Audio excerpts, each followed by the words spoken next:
Well, hello there, my fellow rushers. How you been doing today? King Rex here, and today we're gonna be doing another level. We're gonna be doing Dragon's Boneyard, and we're gonna be continuing on with our medieval team challenge. This one was surprisingly on the easy side. Now, I tried it with Azra for the first time, but I ended up losing one life to a wyvern. So I was like, you know what? That's not good enough. So I decided to retry it with Margosa because Margosa is by far one of the stronger heroes in Vengeance, believe it or not. It's due to one certain bug, or I guess a feature, not quite sure what to call it. It's based around her special ability, the one where she transforms into a gigantic bat and just starts annihilating people. Yeah, that one, the beast form. Basically, she gets, I believe, faster attack rate, a bunch of a major damage boost, and I believe I'm not quite sure about it. I think I've heard it from Voduk or somewhere that when she's into her beast form, she absorbs more health back, which is kind of weird, but okay, I guess it makes her stronger, so whatever. Yeah, as you can see, she's just annihilating crowds, which is amazing, and that's what you like to see. That's one of the reasons why I really love Margosa. She can just dash out a crap ton of damage without much hesitation and just she doesn't really have to worry about her health. That's the good thing, because she can just slurp it right back in, which is amazing. Unlike some other heroes, like, for example, in Origins, that's one of the reasons why Bruce was kind of iffy, because you have to constantly keep track of his health, and you can't just leave him in combat for very long. Even though he had, like, very high health and medium armor, he still can succumb to his injuries at one point. You know, he's not as bulky as some of the other heroes, like, I'm pretty sure Eridan and Lyn are probably tankier than him. Which is kind of ironic, but it goes to show that numbers are not everything. You need to have some other things in order to be a good hero. So that's kind of what Margosa lacks at. Abilities. Her abilities are kind of underwhelming now that I think about it. Like, sure, the bat is kind of nice because it's just consistent, true damage, which is very nice. However, I don't know. I guess he's kind of alright. The Mist, you know, that one, the one that she performed right about now, it's kinda good in a way that it deals damage and protects her from being attacked for a while, but the AoE is so small. I mean, look at that. That's one of the smallest AoEs that I've ever seen. It kinda has the same issue with Zin's Panda style, where it doesn't happen too frequently and it has a very small AoE.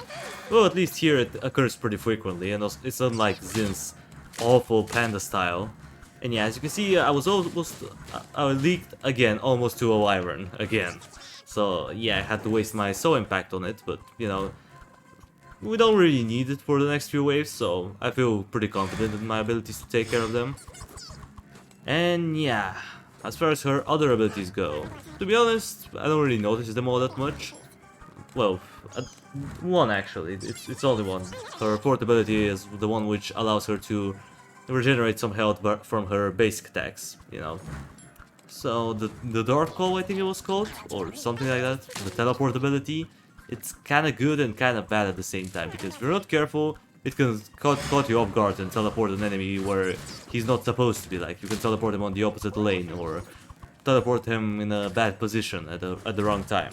It kinda has the same issue as Kaz's Daedalus Mace in a way, but I don't know. They're pretty similar to one another, now that I think about it. And yeah, so far the levels have been going pretty swimmingly. Beside that one waste of a soul impact, it's been going pretty well. The Rotten Force is doing surprisingly good on this level. I don't know if it's because of the slowdown, but it's been doing pretty well. The Shadow Archer, not so much. He's been just kinda there, supporting our mausoleum to take care of the flying enemies, because that's kinda the only issue in this game. It has a lot of flying enemies. Well, actually no. Yeah, that's one of the many issues that this game has, you know. Bad pacing, bad enemy design, slow movement speed, what else? RNG, like, the list can go on and on and on. Kingdom of Vengeance has so much potential, but unfortunately it wasn't fully achieved, and that kinda sucks. Also, this bear kinda got out of our grasp, but that's okay, Margosa is gonna take care of it. She's pretty bulky, and the bat can do consistent true damage, so yeah. The bear got destroyed, it doesn't matter. Now wave 9 is pretty boring, I mean, look at it, just slowly moving wildlings, which are gonna run into the forest and die into it. It would have been nice if there was this feature where if someone died in range of the rotten forest, it would turn into a tree, and that would be pretty cool, similar to the Grim Cemetery. I feel like if that was the case, this tower will be actually kind of good. But I don't know. I'm not a game developer, so I'm not quite sure if this will be quite balanced or you know, good. Anyway, here we have a frost giant, which, like an idiot, I forgot to tap the frog, and unfortunately he ended up getting respawned. That was a mistake on my end. I definitely should have, you know, should have taken a closer look into it, but unfortunately I didn't. Thankfully we were able to insta-kill him again, or polymorph him in this case. That's the good thing about the Wicked Sisters. They have by far the fastest insta-kill in the game. Only 22 seconds. 18 seconds if you fully upgrade it, which is pretty good. I mean, sure, you still have to put some effort into it, but that's the way it is. I still appreciate this ability. It could be very nice. And yeah, here we have quite a few berserkers, which are kind of the thing that we could be struggling against, because we don't really have. I don't know. I just don't like the berserkers. I don't know what it is about them, but maybe it's the fact that they do a lot of area damage. Maybe it's their fast-ish attack rate. I don't know what it is, but something about them makes them kind of challenging to deal with. I mean, they don't have all that much health. They only have like 600 health or so on Impossible, so they are not supposed to be super hard, but... Oh. Margosa ended up dying with me. That was kind of unfortunate. So yeah, I mean, besides the Frost Giant, who was a joke, now we have the Valkyrie, which you already know how she looks like. And she's gonna be trying to act a fool on us and revive everybody, but whatever, we have Rotten Forest, so we are fine on physical damage. And yeah, she is kind of a joke, at least when you have artillery. If you don't have artillery or any sort of physical damage, then the Valkyrie can be pretty problematic. But for the most part, we've been doing fine, I suppose. Here we also have Boneyeard. Yeah, you can just click on the bones that are spread across the map. They're easy to find. They're kind of small and they kind of have a glow to them in a way. And his skull is kind of like I think above the Wicked Sister that's up to tier 3. I think that's where it was located, but I'm not quite sure. So yeah, if you don't have this achievement, then now you know how to get it.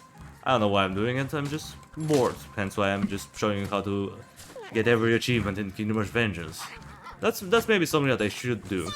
Or speaking of Kingdom Hearts Vengeance, I've been thinking about doing an interesting video, but I'm not quite sure if I should.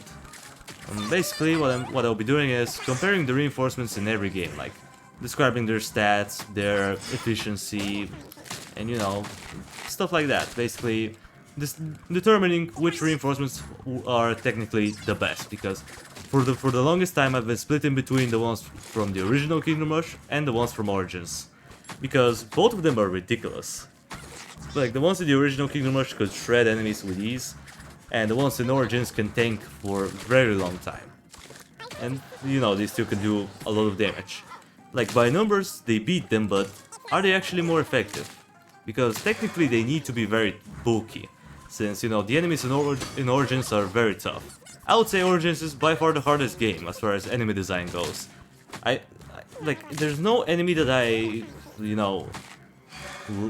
How do I say it? Basically, in Origins, there's no enemy that I dislike. Every enemy has a good design, and it's very...